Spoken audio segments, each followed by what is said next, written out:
La confiance en soi, en général, quand on en parle, on dit qu'on en manque, hein, comme si on n'en avait pas acheté assez. On peut même dire qu'on l'a perdu suite à un événement particulier. Cela dit en passant, quelque part, on n'en a pas aussi, comme si on n'en avait jamais eu, parce que des événements, parce que l'éducation, parce que les parents, l'environnement, etc. Si on regardait les choses sous un autre angle, on pourrait partir du principe que finalement, la confiance en soi, c'est quelque chose qu'on a à la naissance. D'accord ? On en est doté à la naissance. Différents événements, différentes personnes en cours de route font que, effectivement, à un moment donné, on l'a perdu. Ça dit en passant, le mot perdre et tout son champ sémantique ne sont pas des termes suffisamment intéressants à garder dans votre vocabulaire parce que dans votre cerveau, c'est quelque chose qui est plutôt négatif. Donc on peut le bannir, ce serait bien au passage. Mais donc comme si vous l'aviez perdu.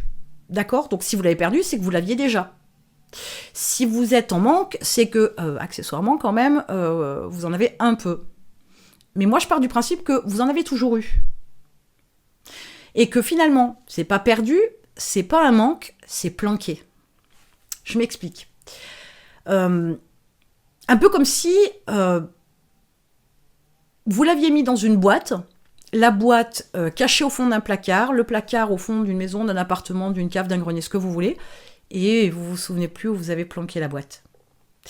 C'est quelque chose que vous avez encore en vous. Si on part du principe qu'on est né avec ça, c'est quelque chose que vous avez en vous, et il faut retrouver la boîte.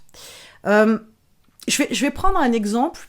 Donc la mode, c'est un peu cyclique, hein, les objets reviennent aussi régulièrement sur le marché. Il y a de ça un certain laps de temps, c'est là que je fais un peu le dinosaure. Ce qui est à la mode, c'était de mettre, donc maintenant on a autre chose, hein, le GPS par exemple, mais à l'époque on avait un petit boîtier qu'on ajoutait à son porte-clés, et il suffisait de siffler, et à un moment donné ce petit boîtier émettait un son, et ça permettait de retrouver les clés qu'on avait perdues ou mal rangées chez soi par exemple.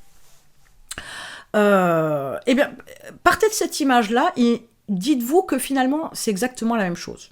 Les clés étant votre confiance en vous. C'est rangé quelque part, c'est posé quelque part, c'est planqué quelque part, mais bonne question. Et l'idée, c'est de siffler. Alors, vous n'allez pas siffler, hein, littéralement, bien évidemment. À la place, vous allez agir. Quand vous agissez, que vous êtes capable de voir que vous êtes capable de faire certaines choses, d'avoir déjà ce passage à l'action et puis de faire cette dite action, vous gagnez de la confiance en vous. Et comme vous gagnez de la confiance en vous, vous passez à l'action supérieure. Et vous voyez que vous êtes capable de le faire, de faire la démarche de faire, et que vous faites, et ça vous donne de la confiance en vous, de la force, de la puissance, et ainsi de suite. Un peu comme un cercle vertueux. Ouais, certes, ça fait un peu le chien qui se mord la queue, mais au final, ça fait vachement grandir. Donc, l'idée, c'est quoi ? L'idée, ce serait que finalement, le psy, ça peut être, pourquoi pas, une aide non négligeable, hein, mais le psy, l'approbation de votre partenaire de vie, de votre famille, de vos amis, etc., l'envie qu'on vous motive, qu'on vous pousse, qu'on vous remonte le moral quand ça va pas, tout ça, ce serait aller chercher des solutions à l'extérieur de vous. C'est comme si vous demandiez quelqu'un à 10 pâtés de maison de siffler pour que le petit gadget, là, il se mette à faire la musique. Ça n'a aucun intérêt, on est d'accord ? Donc, dans votre démarche, la confiance en soi, finalement, la seule chose dont vous avez besoin, c'est vous. C'est vous parce qu'il suffit tout simplement de siffler. Il suffit tout simplement d'avoir une action, se tenir un peu plus droit, puis une autre action le lendemain, regarder les gens droit dans les yeux, et puis une autre action supplémentaire le jour d'après, dire bonjour haut et fort à tous les voisins qu'on croise, et ainsi de suite. Ça pourrait prendre beaucoup de temps en cherchant comme ça une aide extérieure, l'approbation, la motivation, le soutien, blabla. Ça prendrait beaucoup de temps pour que vraiment ce soit quelque chose qui s'intègre en vous. Alors qu'une simple action peut donner un effet bœuf immédiatement, peut donner une confiance en vous immédiatement. Vous pouvez sentir l'effet que ça fait d'avoir confiance en soi parce que vous avez fait une action que vous n'osiez pas avant, que vous ne vouliez pas faire avant, parce que vous aviez des excuses, n'est-ce pas? Donc, n'ayez pas peur de vous foutre de ce que les autres pensent, de ce que les autres peuvent en dire, de ce que les autres peuvent vous faire comme remarque. Qu'est-ce qu'on a à faire? C'est pas eux qui vous font être heureux. Bien au contraire, ils vous font être malheureux parce qu'ils vous font ressentir que vous êtes peut-être finalement pas grand-chose et que ça génère chez vous un manque de confiance en vous. Vous leur laissez le pouvoir de vous pourrir la vie. Vous leur laissez le pouvoir de vous dire que vous êtes un moins que rien, que vous n'êtes pas bon, que vous n'arriverez jamais à rien. Mais on s'en fout d'eux. Qu'est-ce qu'ils font, eux, de plus que vous, ou voire de moins, hein. Mais qu'est-ce qu'ils font, rien. C'est pas eux qui vont vous rendre heureux, c'est vous.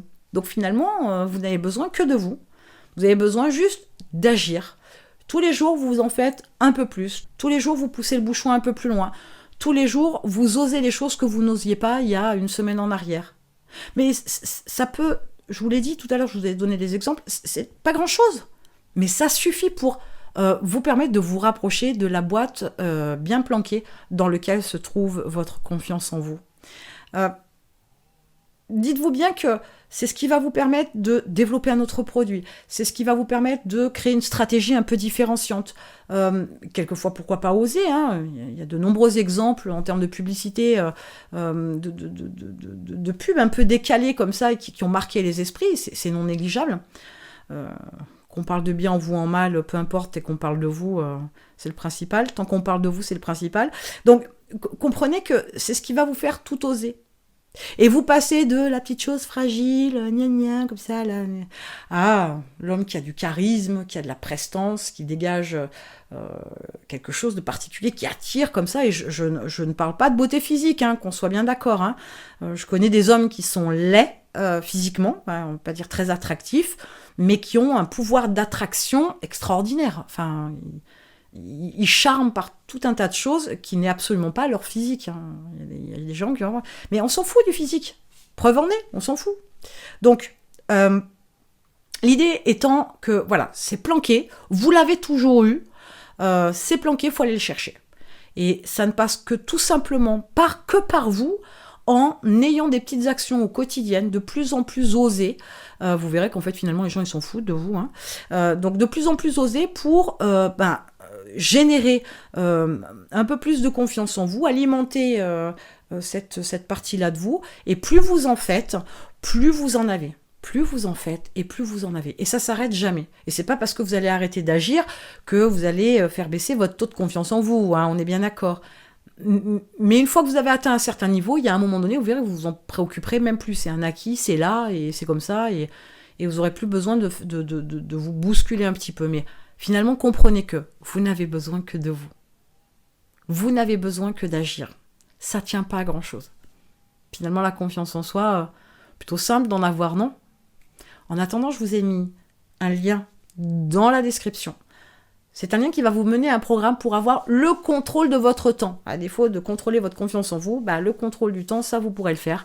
C'est ce qui va vous permettre d'avoir un emploi du temps hyper optimisé, hyper productif, hyper efficace. Il y a même des chances que vous puissiez gagner jusqu'à 20 heures par semaine de temps pour être encore plus efficace, parce que finalement, ces 20 heures-là, vous faites rien du tout. Vous occupez votre temps à des choses complètement inutiles pour votre entreprise. Donc là, vous aurez de quoi vous concentrer sur ce qu'il faut faire de manière plus efficace et productive. Et en attendant, je vous retrouve de l'autre côté.